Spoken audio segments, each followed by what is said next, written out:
아홉 번째 맛, 절제. 아홉 번째 맛, 절제에 대해서 여러분과 말씀을 나누고자 합니다.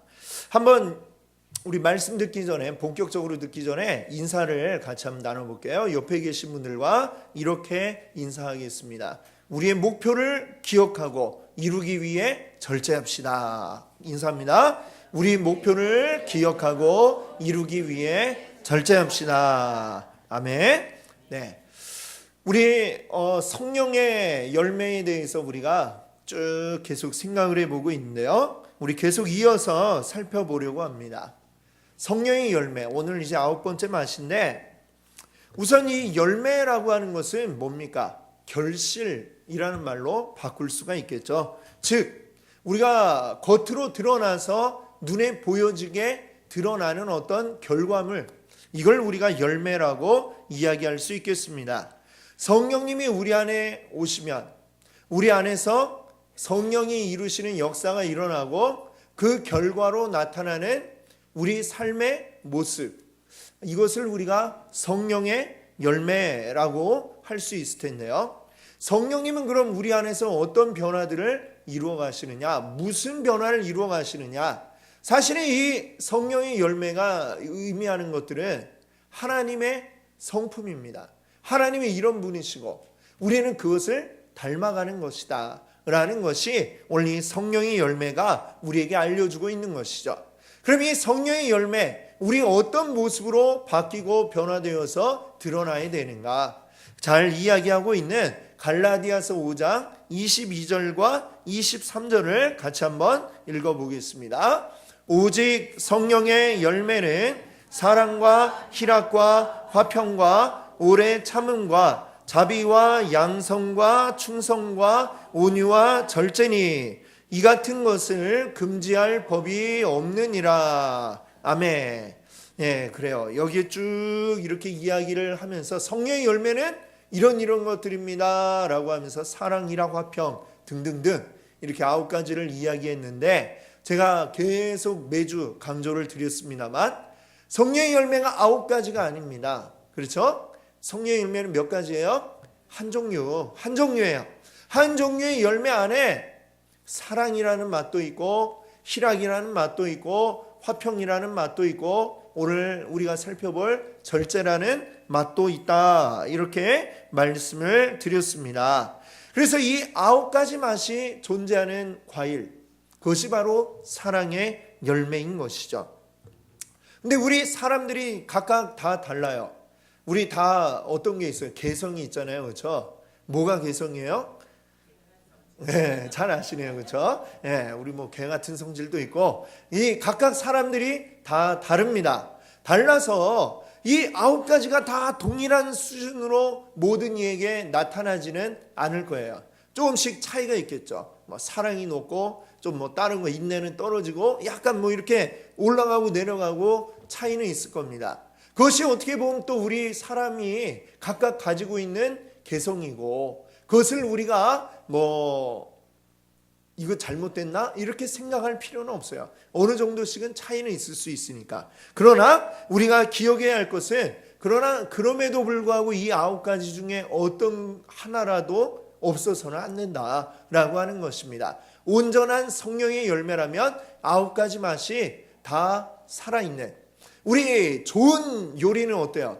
그 요리에 들어가 있는 재료들이 각각 가지고 있는 맛이 어때요? 다 살아있어서 딱 먹으면 내가 장금이가 아님에도 불구하고, 대장금이 아님에도 불구하고 여기 무엇이 들어가고 어떤 것이 쓰여져서 이렇게 맛을 내는구나, 이걸 알 수 있는 게 이제 좋은 요리고, 예, 그렇죠? 이 성령의 9가지 열매, 성령의 열매 가운데서 9가지 맛, 이것이 우리 안에서 하나도 빠뜨리지 않고 다 나타나시는 그런 여러분들 되시기를 바랍니다. 네, 이제 오늘은 그 가운데 이제 벌써 우리가 9번째 맛을 이야기하려고 그래요. 9번째 맛, 어떤 것이죠? 절제라고 하는 것입니다. 절제. 자, 절제라고 하는 말은 이 원어 성경을 보면 엔크란테이아라는 말이 쓰여 있는데, 그 말이 가지고 있는 본래의 뜻은 뭐냐면 통제력, 통제 능력, 이런 것을 의미하는 단어입니다.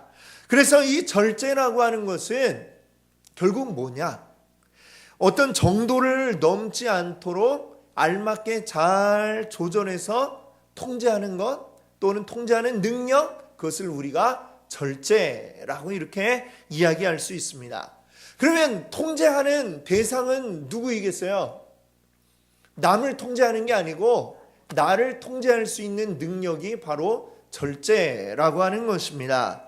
성경은 이 절제를 잘하는 사람의 예로 군인을 들어서 설명을 하고 있습니다. 오늘 함께 읽었던 본문 말씀에 디모데후서 2장 4절에 보니까 뭐라고 그랬어요? 병사로 복무하는 자는 자기 생활에 얽매이는 자가 하나도 없나니 이는 병사로 모집한 자를 기쁘게 하려 함이라. 아멘. 우리나라는 좀 특수한 이 남북 관계가 있는 특수한 환경이다 보니 이 국방의 의무가 모든 국민의 의무로 주어져 있고, 그래서 군인이 많이 있고 군인으로 갔다 온 사람도 많고, 그렇죠? 대부분 뭐 군인대 갔다 왔거나 또는 뭐 갔다 온 사람을 가족으로 두고 있는 사람들이 다 대부분일 것입니다. 그래서 우리가 군인의 삶이 어떠한가라는 것을 사실 너무나도 잘 알고 있습니다. 그렇죠? 더 말하지 않아도 잘 알고 계시겠지만 군인으로 입대하는 그 순간 자기의 생활이라는 게 있을까요? 없을까요? 싹 다 사라져버리고 맙니다. 우리 사람이 살아가는 데 있어서 제일 필요한 것, 기본적인 것 세 가지를 우리가 의식주라고 이렇게 이야기를 합니다. 군인은 의식주 가운데 자기 마음대로 할 수 있는 게 하나도 없죠. 그렇죠? 밖에서 아무리 패션 모델을 하고 그랬던 사람이라 할지라도 군대 들어가면 뭘 입어야 돼요? 군복, 남들 다 입는 똑같은 군복을 입어야 됩니다. 겉에 보이는 군복뿐만 아니라 뭐 양말, 속옷까지도 다 똑같은 것을 입어야 되는 것이죠. 자, 또 뭐 먹는 것은 어떻습니까? 먹는 거 내가 잘 먹는 거 있고 잘 못 먹는 것도 있고 하겠지만 군대 가면 어때요? 그런 거 봐주지 않죠. 그냥 다 똑같은, 똑같이 맛없는 취사반에서 그냥 취사반이 만들어준 그 음식을 먹어야 됩니다. 아, 오늘은 내 짜장면 먹고 싶어. 먹고 싶다고 해도 돈이 있다고 그래도 전화해가지고 배달시켜주세요. 그래가지고 먹을 수 없는 것이 군인인 것이죠. 집은 또 어떨까요? 집은 또 어때요? 내가 살고 싶은 집에 살 수가 있나요? 그냥 주어져 있는 내가 배치된 부대, 그 부대에 주어진 막사에 주어진 자리에서 잠을 자고 깨야 하는, 때로는 훈련 나가면 밖에서 천막 치고 거기에서 자야 하는, 이것이 바로 군인의 생활이다라는 것을 여러분들 잘 아실 겁니다. 그러다 보니 자기 생활이 없고 모든 걸 다 이렇게 자유를 구속당하다 보니까 이 군인들은 어때요? 불만이 많죠. 그렇죠? 군대에서 휴가 나온 사람들 보면 너무나 힘들고 괴롭다. 모든 게 불만이다. 다 이렇게 얘기를 하잖아요. 그렇죠? 할 수 없는 것, 못하는 것이 너무나 많기 때문입니다. 제가 군 생활하던 그때에 한참 됐죠. 그때에 목요일 저녁에, 지금도 기억이 나는데 목요일 저녁에 TV에서 재밌는 것을 했습니다. 코미디 프로를 목요일 저녁에 이렇게 하는데 그때 이경규 씨가, 지금은 그런 거 안 하지만 그때는 이경규 씨가 나와가지고 뭐 했냐면 별들에게 물어봐, 이거를 했었어요. 그럼 얼마나 재밌습니까? 여러분 보셨어요? 근데 저는 그걸 군대에 있는 동안에 한 번도 못 봤습니다. 왜 못 봤느냐? 말만 들었지 재밌다던데 막 이 얘기만 들었지 보지를 못했습니다. 왜냐하면 목요일 저녁마다 항상 야간 훈련이 있었거든요. 그래가지고 그 저녁만 먹고 나면 바로 연병장 집합에서 해가 깜깜한데 야간 훈련을 하느라고 그 재밌다는 말만 들었지 보지를 못했습니다. 여러분, 이런 것이 뭐예요? 바로 군인이죠. 하다못해 TV 프로 하나도 내가 보고 싶은 것을 마음대로 볼 수 없는, 그래서 군인은 내가 하고 싶은 것을 하는 사람이 아니라 내가 해야 할 일을 하는 사람, 그것이 바로 군인이다. 이렇게 이야기할 수 있습니다. 그 해야만 하는 일, 그 일을 하기 위해서 나를 통제하고 조절하는, 그리고 그것을 위해서 절제하는 사람이 바로 군인이다라고 성경은 이야기를 하고 있는 것이죠.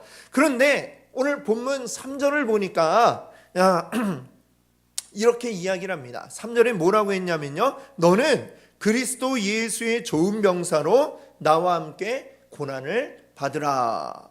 자, 이 말을 지금 누가 하고 있느냐? 바울이 지금 이 글을 썼습니다. 누구에게? 바울이 가장 아끼는 제자라 할 수 있는 디모데에게 이 말을 합니다. 너는 그리스도 예수의 좋은 병사, 좋은 군인이 되어서 나와 함께 이제 고난받자, 어려운 일을 함께 겪어나가자, 이 말을 하고 있는 것입니다. 여러분, 우리 그리스도인들이, 이 디모데뿐만이 아니라 우리 모든 그리스도인들이 마땅히 되어야 할 것은 예수 그리스도의 좋은 군인이 되어야 하는 것이고요. 그리고 좋은 군인이 되기 위해 우리에게 필요한 것은 바로 절제라고 하는 사실을 오늘 우리가 기억해야 하겠습니다. 여러분, 성경을 보면 성경에 나오는 수많은 그 믿음의 위인들은 절제를 아주 잘 했던 분들이 많이 나옵니다. 지금 오늘 본문 말씀을 이야기하고 있는 디모데에게 나와 함께 예수 그리스도의 군인이 되어서 고난받자 이야기하는 이 바울도 역시 절제라고 하면은 그 어느 누구에게도 뒤처지지 않는 바로 그러한 분이었습니다. 바울의 삶을 보면 바울은 자기 모든 사생활을 다 내려놓고 오직 복음 전하는 일을 위해서만 자신의 전 일생을 다 걸었던 분으로 성경은 표현을 하고 있습니다. 3번에 걸친, 성경이 나와 있는 것이 3번인데 3번에 걸친 아주 장기간 동안에, 그리고 장거리 전도 여행을 했습니다. 한 번 나가면 몇 년씩 걸리기도 했죠. 자, 그 일들을 몇 차례나 하였고, 그리고 그 전도 여행을 다니는데 다 그렇잖아요. 우리가 살아가는데 움직이면 다 뭐예요? 움직이는데 다 돈이죠. 그럼 전도 여행을 몇 년씩 하려면 어떻게 해야 돼요? 돈이 있어야 하죠. 바울이 그 모든 경비들을 마련하기 위해서 또 어떻게 합니까? 낮에는 공장에 가서 일을 했어요. 그리고 퇴근하고 나면 저녁에는 말씀을 전하고 복음을 전하고, 이 생활을 계속해서 이어서 했던 분이 바로 바울입니다. 자, 이렇게 정말 예수님께 고용된 군인처럼 자기의 모든 사생활을 다 내려놓고 오직 예수님이 기뻐하실 일, 하나님이 기뻐하실 일을 위해서 자신의 일생을 걸었던, 모든 것을 절제하고 통제하면서 오직 그 일에만 매진하였던 사람이 바울이라고 성경은 이야기를 합니다. 자, 근데 성경을 보면 이런 아주 긍정적인 예를 보여주는 사람이 있는가 하면 또 정반대의 모습을 보여주는 사람도 있게 마련이죠. 자, 특별히 우리가 잘 아는 사람들 가운데에 삼손, 여러분들 들어보셨을 겁니다. 삼손 하면 여러분 뭐가 떠올라요? 힘센 사람, 이렇게 떠오르죠. 이 삼손의 이야기, 성경에서도 아주 극적인 그런 이야기, 드라마틱한 이야기를 우리에게 보여주다 보니 삼손의 이야기는 영화로도 많이 만들어졌는데, 삼손과 관련된 영화를 보면 그냥 삼손 이렇게 제목이 되어 있지 않더라고요. 꼭 보면 다른 사람 이름이 같이 따라 붙어요. 그 누군지 아십니까? 삼손과 들릴라라고 하는 또 다른 한 어떤 여인이 거기에 붙는 것을 아마 여러분들 아실 것입니다. 왜 삼손 혼자만 이렇게 이야기가 나오지 않고 꼭 다른 어떤 사람의 이름이 따라 붙을까? 성경을 보면 그 이유를 알 수가 있죠. 삼손은 이스라엘의 사사였습니다. 사사란 어떤 사람들이냐면 이스라엘이 출애굽해서 가나안에 들어간 뒤에 나중에 왕이 생겨나죠. 왕이 나타납니다. 근데 왕이 생기기 전까지 이스라엘 안에서 지도력을 발휘한 사람들이 사사입니다. 왕하면 전국적으로 그의 영향력이 미치고 지도력이 미치게 되지만 사사들은 이제 그 정도까지는 아니고 어떤 한 지파나 또는 몇 개 지파 정도의 영향력을 가지고 있었던 사람으로 성경에 나타나고 있죠. 여러 사람들이 성경에 나오는데 그 중에 한 사람이 바로 삼손입니다. 그리고 특별히 사사들이 그 지도력을 가지고 백성들을 잘 이끄는 역할도 했지만 중요한 역할은 무엇이었냐면 이스라엘이 다른 민족의 침략을 받을 때에 그 침략을 물리치는 역할을 했던 사람들로 나오고 있죠. 삼손이 사사로 활동하던 시대에 이스라엘은 블레셋의 침략을 당하고 있었습니다. 블레셋 사람들이 이스라엘을 침략하여 사람들을 지배하고 세금을 거두어가고 굉장한 고통을 안겨주었던 시대, 사람들은 하나님 앞에 기도를 하였죠. 하나님, 이 블레셋으로부터 이 나라를 구하여 주십시오. 기도할 때에 하나님이 그 기도에 응답하시는데 내가 사사를 한 명 세워야지. 근데 누구를 세우기로 하셨느냐? 바로 삼손을 세우기로 하셨습니다. 근데 삼손이 아직 태어나지도 않았을 때 하나님은 그 결정을 하시고 삼손을 나를 위해 일할 사사로 세우겠다, 이렇게 작정을 하셨던 것이죠. 사사기 13장 5절을 같이 한번 읽어보겠습니다. 한번 읽겠습니다. 보라, 내가 임신하여 아들을 낳으리니 그의 머리 위에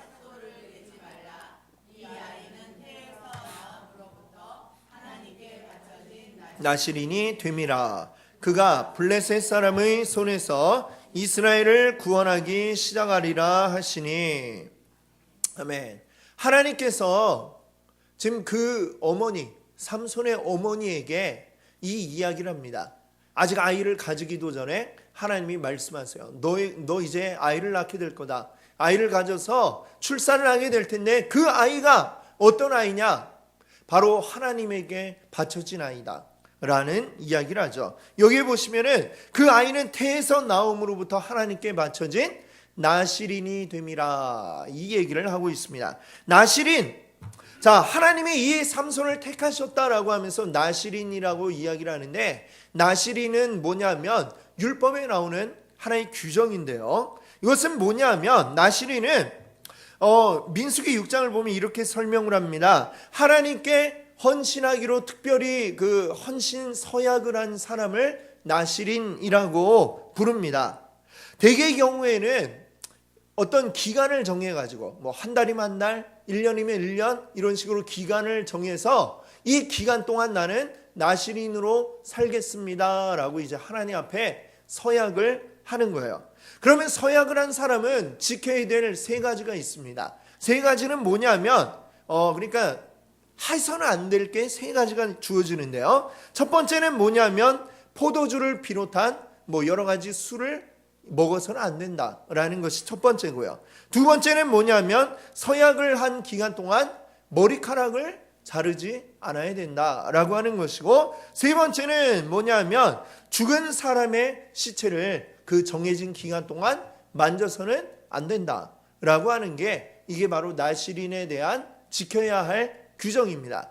그리고 그 사람이 그 정한 기간 동안에 나시린으로서 금지된 것을 잘 지키면서 하나님께 헌신된 삶을 살고 나서 기간이 다 되고 나면 또 정해진 또 제사를 드리고, 그렇게 함으로써 하나님 앞에 감사합니다 하면서 이제 그 나시린의 서약을 이제 끝마치는 그런 율법 안에 정해진 것입니다. 그런데 하나님은 삼손에게 이 태어나지도 않은 삼손을 나시린으로 내가 특별히 삼았다라고 이야기하시며, 그는 하나님께 택함받은 하나님의 일을 해야 될 사람이라고 하나님이 지정을 하셨다라고 하는 거죠. 하나님은 삼손의 일생 전체를, 대부분은 사람들은 뭐 이렇게 기간을 정해갖고 그 기간 동안 하나님께 헌신하며 살겠다라고 하지만 아예 삼손은 그의 일생 전체를 하나님을 위해 살도록 하나님이 지정해 놓으셨다라고 하는 것이죠. 그렇게 해서 삼손이 태어났습니다. 이 삼손은 다른 사람들보다 굉장히 힘이 센 사람이었어요. 무척 강한 힘이 있어서 이 힘을 이용해 삼손 혼자서 블레셋 사람들을 때려잡는 그런 일을 하게 되었습니다. 물론 그 힘은 삼손이 운동을 많이 하고 근육을 키워가지고 힘이 세졌다기보다도 하나님께서 주신 그 힘을 가지고 삼손이 사용했다고 우리가 이해를 해야 할 것입니다. 삼손에 대한 그 말씀들을 보면 사사기 13장 25절에 보니까 이렇게 얘기합니다. 소라와 에스다올 사이 마하네단에서 여호와의 영이 그를 움직이기 시작하셨더라. 여호와의 영이 삼손을 움직였다라고 이야기합니다. 그 다음 장 14장 19절도 보면 이렇게 얘기해요. 여호와의 영이 삼손에게 갑자기 임하심에 삼손이 아스글론으로 내려와서 그곳 사람 30명을 쳐 죽이고, 아스글론은 블레셋 지역인데요. 여호와의 영이 삼손에게 임할 때 힘이 세어지고 그 힘을 가지고 블레셋 사람들을 쳐 죽였다, 물리쳤다라고 이렇게 이야기를 하고 있습니다. 힘이 센 이 삼손, 그런데 삼손에게도 약한 것이 있었는데, 약한 것은 여러분들 다 아시는 것처럼 어떤 문제였느냐? 바로 여자 문제였다라고 하는 것이죠. 아까 제가 삼손과 들릴라, 이렇게 들릴라라고 하는 여성의 이야기를 드렸습니다만, 들릴라는 최종적으로 삼손을 파멸에 이르게 한 여인의 이름이지, 들릴라 한 사람만 삼손 주변에 있었던 게 아니에요. 성경을 보면 삼손 이야기 가운데 나오는 거쳐갔던 여성들만 들릴라까지 3명, 성경에 기록되지 않은 사건도 있지 않을까 이렇게 생각을 해봅니다. 여러 사람들이 나오고 결국은 들릴라 때문에 마지막 파국으로 치닫게 되었던 것입니다. 이 삼손의 주변에 참 이 여러 여성들이 얽히게 되는데, 이 삼손은 보니까 정말 이 여성에 있어서는 블레셋 사람들에게는 굉장히 강하지만 여성에게는 굉장히 약한 사람이었던 것 같아요. 근데 그가 마지막으로 이제 교제하고 있었던 이 들릴라는 블레셋 사람들에게 매수가 됩니다. 돈의 매수가 되어서 이 삼손의 힘, 이 힘의 원천이 뭐냐? 그 힘의 원천을 알아와라. 이 돈을 받고 그 힘을 알아주겠다라고 이제 약속을 하죠. 그래서 삼손에게 자꾸만 물어봐요. 어떻게 자기는 이렇게 힘이 세? 이러면서 어떻게 이렇게 힘이 센 거야 하면서 그 이유를 밝히려고 합니다. 자꾸 물어보면 삼손은 약하니까 어떻게 해요? 자꾸만 그 답을 말해주고 싶은 마음이 들죠. 근데 말하면 어떻게 돼요? 이거 블레셋 사람들이 알게 되고 그럼 나는 끝이다. 자기도 그걸 아니까 처음부터 그 정답을 말해주진 않습니다. 그렇지만 어때요? 이 들릴라에 너무나 푹 빠져버린 이 삼손은 자꾸 물어보니까 얘기를 해줘요. 처음에는 전혀 정답과 거리가 먼 오답을 얘기하죠. 사사기 16장 7절을 보니까 처음에 말해줄 땐 이렇게 얘기를 해요. 마르지 않은 새 활줄 7으로 나를 결박하면 내가 약해져서 다른 사람과 같이 되리라.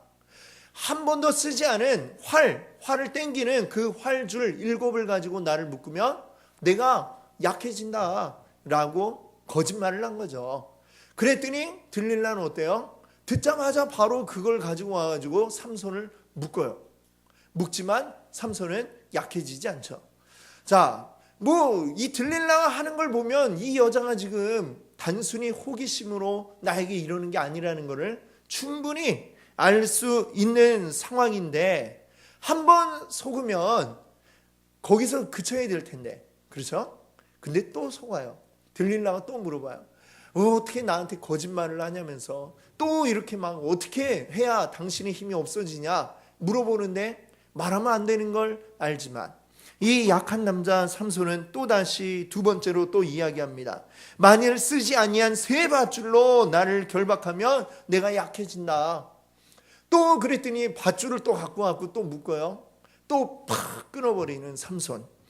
또 물어봅니다. 들릴라가. 그랬더니 또 대답을 해요. 이번에는 뭐라고 그러냐. 나의 머리털 7가닥을 배틀 날실에 섞어 짜면 그것으로 묶으면 나는 약해진다. 자, 이것도 오답은 오답인데 보니까 점점 어때요? 뭔가 정답에 가까워져 가고 있는 것 같죠. 머리털을 7을 빼가지고 뭔가 머리털로 점점 접근을 하고 있습니다. 그때도 안 되니까 네 번째 또 물어보니까 그 다음에는 결국은 뭐라고 얘기를 하느냐. 내 머리를 빡빡 밀면 나는 힘이 사라진다. 정답을 이야기해 주게 되죠. 그 정답을 얘기하고 삼손은 어떻게 됐을까요? 들릴라의 사랑을 듬뿍 받았을까요?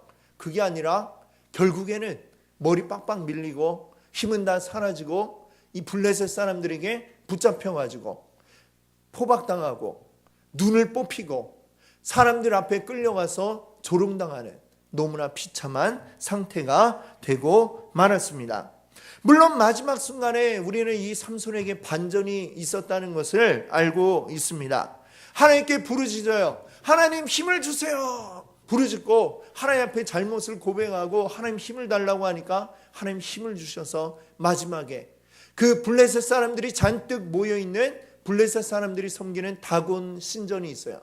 그 신전의 기둥을 붙잡고 흔들어 버리니까 건물이 무너져서 그 안에 있던 사람들이 싹 다 죽게 됩니다.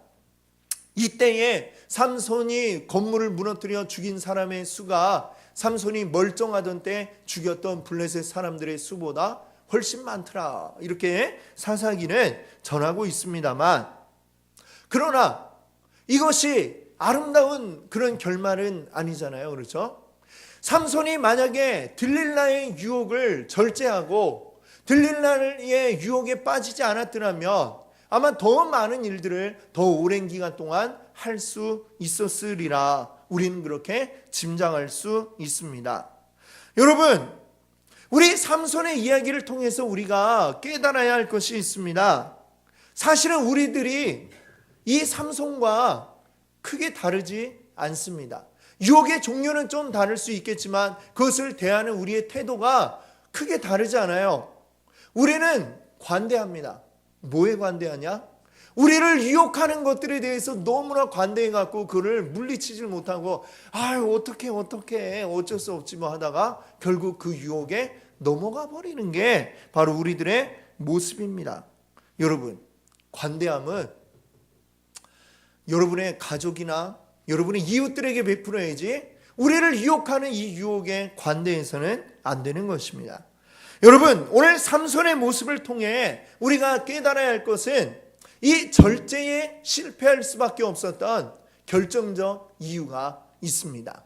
그것을 우리가 오늘 기억해야 되겠는데요. 삼손이 실패했던 3가지 이유가 있는데 첫 번째는 뭐냐?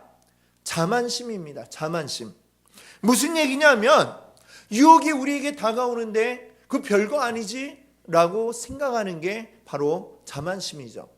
그 유혹을 뿌리쳐야 되는데 이 정도는 뭐 그 별거 아니야 라고 생각하는 마음이 우리 안에 있는데 이 교만함이죠. 교만함. 사실은 결국은 그것이 나에게 와서 처음엔 작은 것처럼 별거 아닌 것처럼 보이지만 그것이 내 안에 들어와서는 어마어마하게 커지고 결국은 나를 잡아먹고 만다라는 사실을 우리가 깨달아야 합니다. 어떤 유혹도 그냥 내버려둬도 될 만큼 그런 유혹은 없다라는 것이죠. 다 처음엔 별거 아닌 것처럼 시작을 하다가 그것이 나중에 우리를 죽이고 만다라는 사실을 기억해야 되겠습니다. 우리의 유혹은, 우리에게 다가오는 이 유혹은 그 실체를 우리가 온전히 보지 못하는 것은 바로 우리 안에 있는 교만함, 자만심 때문에 그렇다는 사실을 여러분들 기억하셔야 되겠습니다. 자, 두 번째는 방치입니다. 방치. 우리가 자만한 마음을 가지게 되면요, 그 다음에는 그 유혹이 다가와서 자리를 잡고 딱 틀어 앉아도 그것을 그냥 내버려 둡니다. 왜? 별거 아닌데 뭐 이겨낼 수 있지 뭐, 이렇게 생각을 합니다. 그래서 내 옆에 유혹이 계속해서 머물러 있으면서 유혹은 점점 커져가고 우리를 넘어뜨리게 되는 것이죠. 들릴라가 삼손을 묶고 그 힘을 빼앗으려고 했는데 이미 유혹이 자기 목 앞까지 와 있는데도 불구하고 그걸 그대로 방치하는 거예요. 한 번 묶고 두 번 묶고 세 번 묶는데 계속해서 그 들릴라와 함께 하고 있는 거예요. 그러니까 삼손은 결국 그 여인에게 자신의 모든 약점을 말할 수밖에 없었던 것입니다. 우리가 방치하게 되면, 유혹을 방치하게 되면 삼손처럼 결국엔 그 유혹에 넘어갈 수밖에 없다는 것이죠. 조그마한 것이라도, 별거 아닌 것처럼 보이는 것이라도 가까이에서는 안 되고 그것을 싹부터 제거하지 않으면 우리는 그 유혹에 넘어갈 수밖에 없다라고 하는 것입니다. 자, 세 번째로 기억할 것은 뭐냐면 망각입니다. 망각. 잊어버린다는 것이죠. 무엇을 잊어버리느냐? 삼손이 자기가 해야 할 일, 자신에게 주신 하나님의 사명을 잊어버렸습니다. 이것을 잊어버렸기 때문에 결국은 유혹에 빠져버리게 된 것이죠. 삼손에게 주신 하나님의 사명이 뭐예요? 삼손에게 힘을 주시고 그 힘으로 블레셋을 물리쳐서 이스라엘을 구하라라고 하는 게 하나님이 삼손에게 주신 사명이었는데, 그것을 잊어버린 채 들릴라에게 빠져버린 삼손, 결국에는 그 모든 것을 잊어버리고 결국은 파멸로 치닫게 되었던 것입니다. 오늘 이 세 가지, 우리 세 가지가 뭐라고 그랬죠? 하나는 자만심, 또 하나는 방치, 그리고 또 하나는 망각입니다. 이것이 바로 무엇이냐? 이 세 가지가 우리가 절제할 수 없게 만드는 가장 근본적인 요인이죠. 그러면 우리가 이 세 가지를 알았다면 우리가 절제하기 위해서는 어떻게 하면 될까요? 이 세 가지의 반대로 하면 됩니다. 즉 자만심이 있으면 우리는 절제할 수가 없어요. 그러면 어떻게 해야 될까요? 겸손해야죠. 어떻게 겸손해야 됩니까? 하나님 앞에 겸손한 자가 되어야 하는 것입니다. 하나님 앞에 겸손하지 않으면 안 됩니다. 하나님 앞에 무릎 꿇고 내 힘으로 할 수 없습니다. 하나님의 힘으로만 모든 게 가능합니다. 고백하는 자가 모든 것에 절제할 수 있게 될 것입니다. 또 그 다음에는 방치하면 안 돼요. 그러면 어떻게 해야 돼요? 모든 유혹을 다 뿌리쳐야 하는 것입니다.